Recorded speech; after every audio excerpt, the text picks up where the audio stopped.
not very good at singing, but I can't help myself. Thank God it's Friday. What are your plans for the weekend? How was your night? I'm Gloria Orji-Emodi. Woo, welcome. Indeed, thank God it's Friday. So I'm going to say thank God it's Friday, and both of you answer by saying whoop whoop. Are we ready? Thank God it's Friday. Woo, woo. You're welcome. I'm Itohoimo Edet. Nah, Ivo, I can't believe you just made me do that. Like the song that was in my head. I'm too racking. I'm so excited. It's already weekend. It's not a singing morning. I'm going to be the very serious one this morning. Good morning, guys. I'm Aisha Jibrin. It's not working. I tried.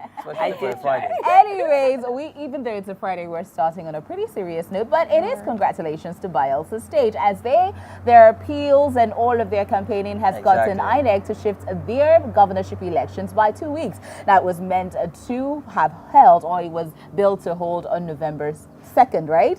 And now it's been shifted to November 16. Reason is that Bielsa is such a thankful state that they have a special Thanksgiving Day, which coincided with the day of the election, November 2. So they went on to INEC, made their appeals, and INEC, being a very thankful organization, as well decided, you know what, let's let these people be thankful, and moved it to 16. So Kogi and Bielsa governorship elections will now be on the 16th of November 2019. Indeed, Bielsa, which is more or less like the smallest state in the country, was created in 1996, and ever since then they have been holding their Thanksgiving and anniversary every 2nd of November. So this year wouldn't be an exception, and they had to make a special appeal to the INEC chairman, who gladly and gave them a shift in the date, and that also affected Kogi State, our neighbors here.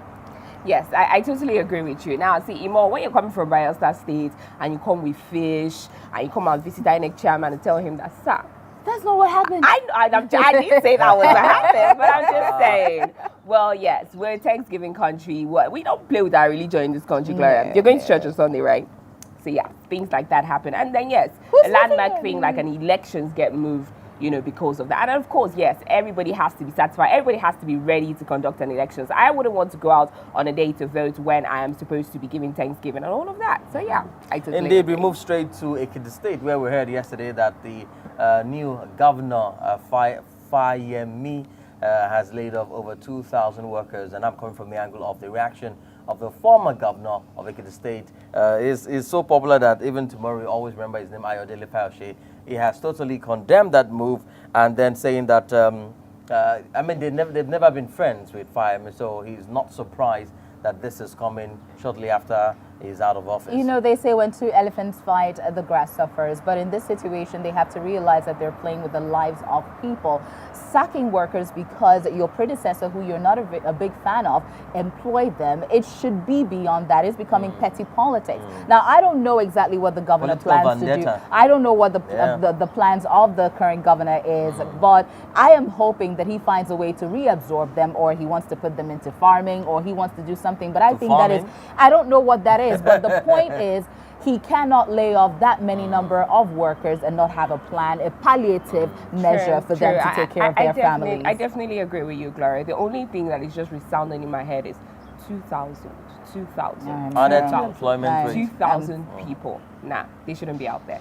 Now, moving along, ASU chapter of the OAU has said that they might go and strike over the insecurity in the country, which is a really sad one. The spurt of killings all across the country has been a cause of worry, but we didn't see it, encroaching into our education sector, because the lecturers are telling you that, yeah, we're going to take a front burner on this, and if you don't fix the problem, if you continue the back and forth with accusations about treason or who is not committing any treason and all of that in the military sphere, we would go on strike. May I say exactly how I feel on this particular matter? When I read it, I've simply said these people don't want to go to school. Because with all due respect, I'm serious. I mean, what is your going on strike going to do to help measures or to help matters? I mean, of course, we've got the Senate debating on it. We saw what happened in the floor of the Senate. That was 2 days ago, when they were talking about looking into alleviating poverty. And then we've got, yes, there's a back and forth and so many stakeholders trying to fix the security problems. So you, as one university, going out there to go on strike, tell us the truth. I know one work. I think we should all know that strike is part of us. I mean, especially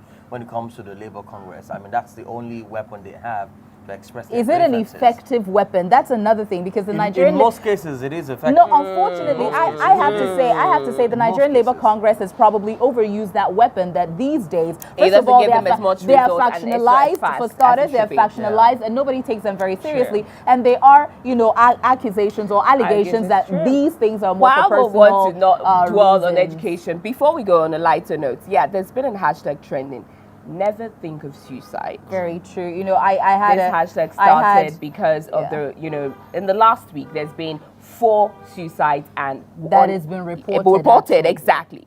The ones that we don't know are out there. 2 other people, survived, attempted to, and they actually survived. So yes, And all of never these are think of attributed to suicide. social media influence. No, not entirely. As a matter of fact, I had an expert come in here. I mean, you can check that out on our YouTube page. She actually sat down and talked about the fact that one of the reasons, the major reason that people take their life is really mental health issues. There's frustration in the country. Financial issues are also problematic. And it is sad that Nigeria is the 5th in ranking when it comes to the number of people or number of countries or ranking of countries that actually take their life it is suicide. quite And it is sad. so painful that we barely talk about it. So Look please out for do people not ever out think there. of taking your life. No bad like that. Not at This all, life not is at all. sweet. I mean, Not even at if all. you- Do you know even what? if you die, think about If you're those you're thinking leaving about, behind. yes, think about me, yo. The Like you responsibility. can't live because of me. What? All of that? No, please don't take it. Okay, so I'm just gonna go ahead and have breakfast because I'm done talking to this too. For me, on the menu is I'm gonna try pop for the very first time, which is not my thing. Yeah. But he's been convincing me to try pop. I hope I Yeah. like it. I may not. Not like I've Yeah. never tasted it, but I'm not a big fan. So I wonder what he's gonna put inside this one. Maybe honey. I don't know. Anyways, you have a beautiful weekend, find a out. wonderful one. My name is Gloria Orji-Emodi. Yes, I would like to drop for you guys. My producer gave me okpa. It's really nice. I'm going back to that. Our producer's name is Ken. Hold up. Have a lovely weekend. I'm Aisha Jibrin. We'll see you guys on Monday. Do enjoy your weekend. I'm Itohoimo Edet.